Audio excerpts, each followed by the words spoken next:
فرضی غسل، چاہے وہ جنابت کا غسل ہو، چاہے وہ حیض کا غسل ہو، خواہ وہ نفاس کا غسل ہو، خواہ وہ مرد کے لیے جمعے کے دن کا غسل ہو، جو فرضی غسل ہے نا اس کا ایک ہی طریقہ ہے۔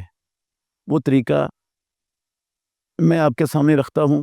یہ طریقہ صحیح بخاری شریف کتاب الغسل کی احادیث کا خلاصہ ہے جو میں آپ کے سامنے رکھ رہا ہوں۔ آپ اس طریقے کی دلائل صحیح بخاری کی کتاب الغسل میں دیکھ سکتے ہیں۔ سارے دلائل آپ کو مل جائیں گے، ساری باتیں یہ صحیح بخاری سے ہی میں نے نکالی ہوئی ہیں۔ سب سے پہلے اگر انسان کے جسم پر کوئی علائش لگی ہو تو اس کو دھو دینا چاہیے۔ استنجا کی ضرورت ہو تو استنجا کر لینا چاہیے، اور اگر کوئی علائش نہیں ہے، استنجا کی ضرورت نہیں ہے، تو پھر جسم کے مخصوص حصے کو دھونا یا استنجا کرنے کا کوئی مسئلہ اسلام میں نہیں ہے۔ پھر اپنے ہاتھوں کو برتن میں، ٹب میں، بالٹی میں ڈالنے سے پہلے اپنے ہاتھوں کو دھونا چاہیے باہر۔ ہاتھوں کو دھونے کے بعد پھر آپ اس طرح وضو شروع کریں گے جس طرح نماز کا وضو ہوتا ہے، اور نماز کا وضو ہر مسلمان کو معلوم ہے، ہر مسلمان کو پتہ ہے کہ نماز کا وضو کیسے ہوتا ہے۔ رسول مکرم صلی اللہ علیہ وسلم نے ایک تو نیت شرط ہے، فرض ہے وضو میں، کیونکہ کوئی بھی اسلام کا عمل ہے وہ نیت کے بغیر نہیں ہوتا۔ بندے کے دل میں نیت ہو کہ میں طہارت حاصل کرنے کے لیے غسل کر رہا ہوں، یہ نیت ہونی چاہیے۔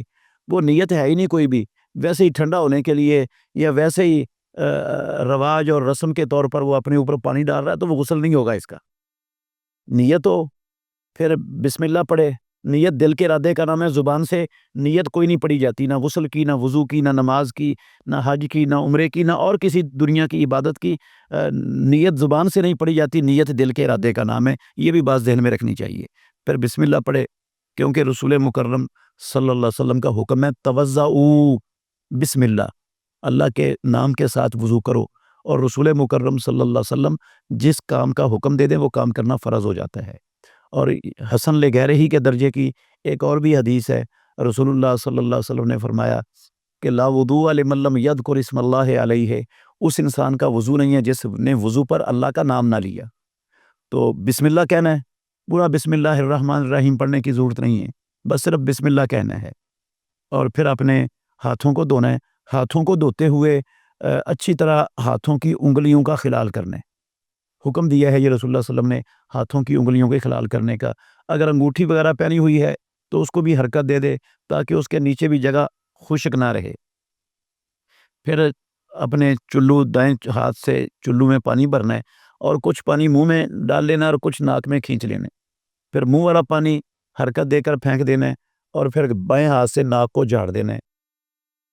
اس کے بعد آپ نے اپنے دونوں ہاتھوں سے پانی لینا اور اپنے چہرے کو دھونا ہے اچھی طرح، اور چہرے کو دھوتے ہوئے اپنی داڑھی کا مسلمان مرد نے خلال کرنا ہے۔ رسول مکرم صلی اللہ علیہ وسلم کا طریقہ یہ تھا، آپ پانی کا چلو لیتے اور ایسے داڑھی کے نیچے داخل کرتے اور پھر اپنے ہاتھ داڑھی میں پھیر دیتے، یہ خلال ہو جاتا۔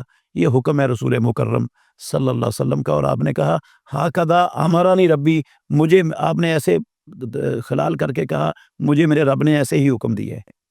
پھر آپ اپنے دائیں بازو کو کونی سمیت دھوئیں اچھی طرح، پھر اپنے بائیں بازو کو کونی سمیت دھوئیں، اور پھر جب سر کے مسے پر پہنچے نا تو سر کے مسے کی دو صورتیں ہیں، اور دونوں ہی اختیار کی جا سکتی ہیں، دونوں ہی جائز ہیں۔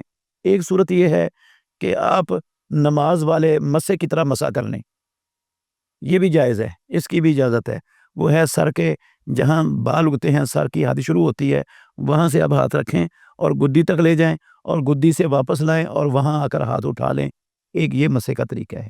دوسرا مسے کا طریقہ فرضی غسل کے اندر یہ ہے کہ اپنی انگلیوں کو تر کریں پانی سے اور اپنے بالوں کی جڑوں میں پھیریں اچھی طرح، اتنا کو کریں کہ آپ کو غالب گمان ہو جائے بالوں کی جڑیں اور سر کی جلد تر ہو گئی ہے۔ پھر آپ اپنے دونوں ہاتھوں کا لپ بنیں، دونوں ہاتھوں کا لپ بنیں اور اپنے سر کی دائیں جانب ڈال دیں، جو دائیں کان، دائیں کندھے اور دائیں سائڈ پر گر جائے گا۔ پھر ایک دوسرا لپ بھریں اور بائیں سائڈ پر، سر کی بائیں سائڈ پر ڈال دیں، جو بائیں کان، کندھے اور بائیں سائڈ پر گر جائے گا۔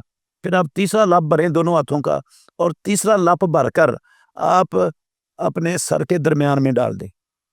اور پھر اپنے سارے سر پر سارے جسم پر پانی بہا دیں، اور پاؤں، اگر آپ ایسی جگہ پر کھڑے ہیں جہاں غسل کا پانی نیچے کھڑا نہیں ہوتا، نیچے ٹائلیں لگی ہوئی ہیں، فرش لگا ہوا ہے، ساتھ ساتھ پانی بہتا جا رہا ہے، اگر آپ ساتھ بھی اس عمل کے بعد پاؤں دھو لیں تو یہ بھی جائز ہے۔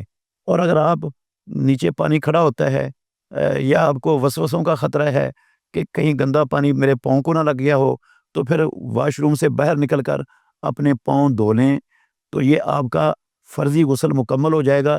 رسول مکرم صلی اللہ علیہ وسلم کا یہی طریقہ تھا، آپ ایسے طریقے سے ہی غسل کرتے تھے۔ یہ طریقہ ہماری ماں میمونہ رضی اللہ عنہ، عائشہ رضی اللہ عنہ، ام سلمہ رضی اللہ عنہ کی صحیح احادیث جو بخاری شریف کتاب الغسل کے اندر ہیں، ان کے اندر یہ سارا طریقہ موجود ہے۔ میں نے انہی سے یہ ساری باتیں آپ کے سامنے رکھی ہیں۔ اللہ تعالی ہمیں نبی مکرم صلی اللہ علیہ وسلم کا طریقہ اپنی زندگی کے ہر قدم پر، ہر معاملے میں اختیار کرنے کی اور اس طریقے سے محبت کرنے کی توفیق عطا فرمائے۔